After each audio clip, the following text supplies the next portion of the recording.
For over a century, the Panama Canal has stood as the world's most important shortcut, connecting the Atlantic and Pacific Oceans and shaping the very foundation of global trade. Its strategic location has made it a vital artery for international shipping, allowing vessels to bypass the long and treacherous route around the southern tip of South America. Countries and corporations have built entire supply chains and business models around this single point in Central America, relying on its efficiency to keep goods moving swiftly between continents. But now, China is making a bold $50 billion bet to build a new trade corridor in Latin America, an ambitious alternative to the Panama Canal that could change the region's economic landscape. This isn't just a single project but a vast network of ports, railways and strategic partnerships, all woven together as part of China's sweeping Belt and Road Initiative. The scale and scope are unprecedented for the region. The goal is clear: move goods from South America to Asia faster and more efficiently, reducing reliance on a US-influenced waterway and opening up new routes for global commerce. For China, it's a strategic investment, securing access to vital resources and expanding its influence in a region rich in minerals, agricultural products, and energy, all of which are crucial for fueling its growing economy. This new corridor directly challenges the Panama Canal's dominance, offering an alternative that could shift the flow of trade across continents. If successful, it could divert significant trade away from Panama, reshaping the balance of power in the region and potentially altering the economic fortunes of entire countries. The stakes are high, a new reality for global logistics, and a historic shift in how goods move around the world. The ripple effects could be felt by businesses, governments, and consumers everywhere. China's vision is bold, and the world is watching closely as this grand experiment unfolds. The question remains: can China really redraw the map of global commerce?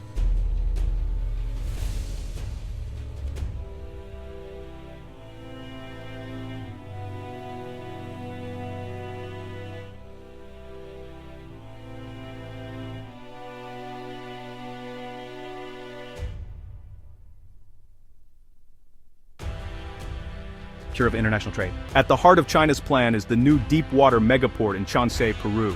Opened in late 2024 with major Chinese investment, Changsha can handle the world's largest container ships, something few regional ports can do. Its location near Lima makes it a powerful hub, pulling trade from across South America and offering a direct, faster route to Asia.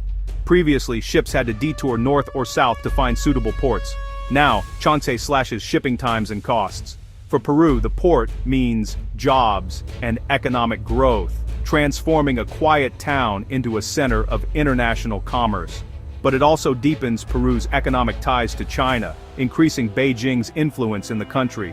The port is more than infrastructure, it's a symbol of China's growing power in Latin America. As trade flows shift, the Changsha port is already changing the course of global commerce. The Changsha Dragon has opened its gates. Changsha is only half the story. While this Peruvian port is a crucial gateway to the Pacific, it's just one piece of a much larger puzzle that stretches across the entire continent. To truly rival the Panama Canal, China needs a direct land route to bring goods from Brazil's Atlantic coast all the way to the Pacific, bypassing the long and congested sea journey. Enter the Bi-Oceanic Railway, a proposed 3,000-mile line stretching from Brazil's Atlantic ports, cutting through the heart of the Amazon rainforest, and scaling the towering Andes Mountains before finally reaching Peru's Pacific coast. This so-called Iron Silk Road would be one of the world's most ambitious engineering feats, requiring tunnels, bridges, and new infrastructure on a scale rarely seen before in South America. Its main purpose is clear: to move Brazil's massive agricultural exports, soybeans, corn, and meat, directly to Asian markets, slashing transit times and bypassing the bottleneck of the Panama Canal. This overland shortcut could save weeks on shipping routes and significantly cut costs, making Brazilian goods even more competitive on the global stage and opening up new economic opportunities for the region. But the challenges are huge: dense, untouched rainforest, rugged high mountains, serious environmental concerns, and the need for cooperation between multiple countries with different interests and priorities. The price tag is staggering, running into the tens of billions of dollars, and the project remains in the planning and negotiation stages, with many hurdles still to clear. For China, the payoff is clear: a secure, independent trade route for vital resources, less vulnerable to global choke points and shifting geopolitics. If built, the railway would further integrate South America with China, reshape the continent's economic geography, and, potentially, transform trade patterns for decades to come. It's the final link in China's grand design for a new global trade axis, connecting continents and economies in ways never before imagined. The world is watching closely to see if this bold vision can overcome the obstacles and become a reality, reshaping not just South America, but the future of global trade itself. As China pushes forward, the Panama Canal faces its toughest test yet, a historic drought. The canal relies on fresh water to operate its locks, but record-low rainfall in 2023-24 forced drastic water-saving measures. Ship crossings were slashed, creating massive backlogs and delays. Over 160 ships waiting at times. The number of large vessels using the canal dropped by more than 20%, sending shockwaves through global supply chains. Shipping costs soared, with some companies paying millions just to skip the line. The crisis exposed the vulnerability of relying on a single climate-sensitive waterway. As shipping companies seek alternatives, China's new projects in Peru and Brazil look increasingly attractive. The Panama Canal's troubles have become a powerful argument for a new path between the oceans. The world may need more than one shortcut. These developments aren't just about trade. They're fueling a fierce rivalry between the US and China. The US has long dominated Latin America, with the Panama Canal as a symbol of its power. Now, Washington sees China's investments as a direct threat to its influence. Tensions have escalated, with both sides trading accusations at the United Nations and in the media. The US warns of Chinese control over critical infrastructure. China calls it economic partnership and accuses the US of clinging to old dominance. Countries like Panama are caught in the middle, pressured by both superpowers. The future of global trade and the region's stability hangs in the balance. Latin America is now a key arena in the 21st century US-China competition. The rivalry has zeroed in on who controls the ports at the Panama Canal's entrances, Balboa and Cristobal. For years, these have been run by C.K. Hutchison, a Hong Kong-based conglomerate with deep ties to China. Now, US-backed BlackRock is trying to buy them, aiming to push back against Chinese influence. The deal is tangled in legal and financial disputes, with Panama's government and lawyers involved. China has issued strong warnings, hinting it may block any sale that threatens its interests. The outcome will have major consequences. A US win would reassert American influence. A Chinese victory would signal America's waning power. Panama faces intense pressure from both sides, trying to protect its own interests. The fight for control of the canal's gates is a clear sign of how high the stakes have become. The world is watching who will hold the keys.